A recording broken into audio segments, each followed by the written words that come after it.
Video में हम lining blouse बनाना सीखेंगे।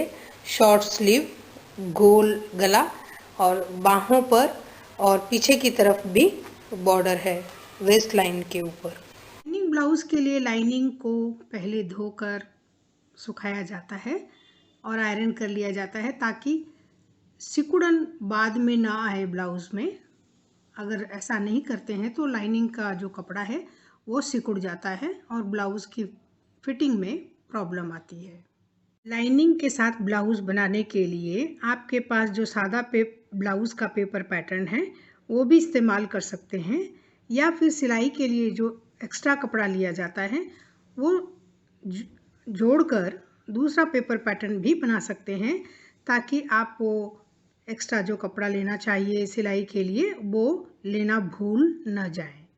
लाइनिंग के साथ ब्लाउज में, लाइनिंग में भी और मेन कपड़े में भी 7 to 6 पर जो शोल्डर का भाग है आगे और पीछे के दोनों भागों में 1/4 इंच बढ़ाना चाहिए जॉइनिंग के लिए। और इसके साथ ही 9 to 10 जो साइड सीम है बैक में, इसके ऊपर भी आधा इंच बढ़ाना चाहिए।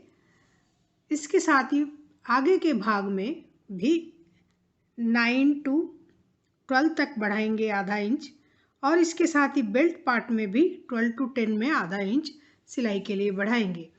साथ ही बाह में जैसे जो हमारी साइड सीम है 9, 11 और 12, इस पर भी आधा इंच बढ़ाकर निशान लगाएंगे, और चाहे तो फ्रेश पैटर्न बना लें पेपर पर, ताकि ये सीम लाइन एक्स्ट्रा लेना ना भूलें।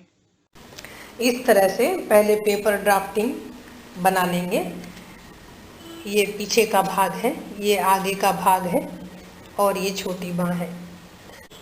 इस तरह से पेपर पैटर्न काट लेने के बाद इसको हम पहले लाइनिंग पर प्लेस करेंगे, उसके बाद मेन कपड़े पर। अब हम लाइनिंग के कपड़े के ऊपर पेपर ड्राफ्टिंग को रखेंगे।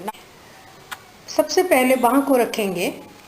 बाँह को रखते वक्त इस बात का ध्यान रखें कि कभी कभी बाँह पूरी इस तरह से हमें दोनों तरफ से कपड़े पर नहीं मिल पाती है, साइड में जॉइनिंग आती है। इसको अवॉइड करने के लिए हम बाँह को दूसरे तरीके से रखेंगे।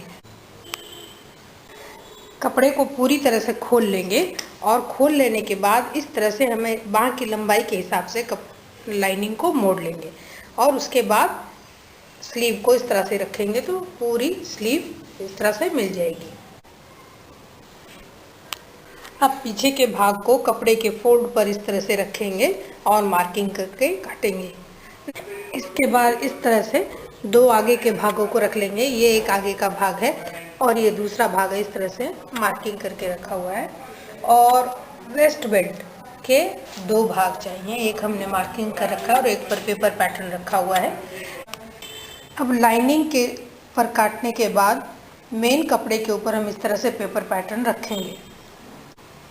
मेन फैब्रिक को इस तरह से हम रखेंगे। ये बाहें हैं, ये आगे का भाग क्रॉस पे रखेंगे, तिरछा रखेंगे, और ये पीछे का भाग है। वेस्ट बेल्ट के लिए हमें 2 पीस चाहिए। यहाँ एक भाग रखा है हमने और यहाँ एक भाग रखा है। इस तरह से पूरे ब्लाउज का प्लेसिंग हम इस तरह से कर लेंगे मेन फैब्रिक के ऊपर और काटेंगे। अब इस तरह से पीसेस को काट लेंगे।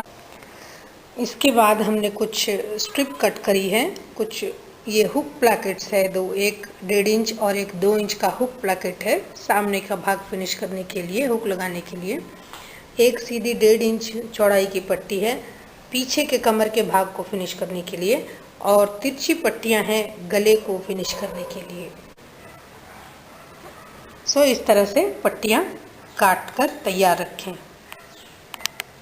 यहाँ पर लाइनिंग ब्लाउज के लिए कुछ नाप और स्टिचिंग करने का तरीका बताया गया है। यहाँ पर ये बताना चाहूँगी कि जो डार्ट की जो मार्किंग है वो लाइनिंग कपड़े पर होना चाहिए, मेन कपड़े पर नहीं। अब डार्ट की मार्किंग के लिए इस तरह से लाइनिंग के ऊपर हम डार्ट की मार्किंग करेंगे। तो लाइनिंग के दोनों भागों के नीचे भाग की तरफ कार्बन रख लेंगे इस तरह से, जिससे कि दोनों भागों पर समान रूप से डार्ट की मार्किंग हो जाए। इस तरह से मार्किंग को ड्रॉ कर लेंगे। थोड़ा सा दबाकर मार्क ड्रॉ करें। इस तरह से डार्ट की मार्किंग कर लेनी है।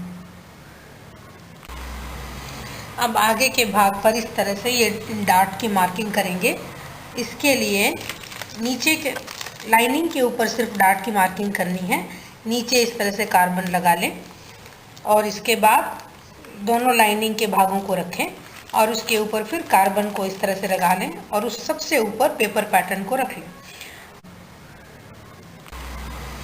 अब आगे के भाग पर इस तरह से ये डार्ट की मार्किंग करेंगे। इसके लिए नीचे के लाइनिंग के ऊपर सिर्फ डार्ट की मार्किंग करनी है। नीचे इस तरह से कार्बन लगा लें और इसके बाद दोनों लाइनिंग के भागों को रखें और उसके ऊपर फिर कार्बन को इस तरह से लगा लें और उस सबसे ऊपर पेपर पैटर्न को रख लें। कार्बन लगाने से दोनों भागों पर समान रूप से डार्ट की मार्किंग हो जाएगी और सही पोजीशन में डार्ट की मार्किंग आएगी। साइड सीम डार्ट को बिल्कुल बाहर तक शेप के हिसाब से साइड सीम लाइन के बाहर भी ड्रॉ कर लें। इस तरह से सारे डार्ट मार्क हम ड्रॉ कर लेंगे और ये देखेंगे कि हमारे लाइनिंग पर इस तरह से आ गई है डार्ट एक तरफ और ये दूसरी तरफ। ब्लाउज़ के लिए पेपर पैटर्न बनाना, उसको लाइनिंग और मेन फैब्रिक पर रखकर कटिंग करना, डार्ट मार्किंग करना, इतना काम कर लिया है। अब अगले वीडियो में हम लाइनिंग ब्लाउज़ की सिलाई शुरू करेंगे। तो होम टेलरिंग बाय कुसुम शर्मा यूट्यूब चैनल अभी सब्सक्राइब कर लीजिए।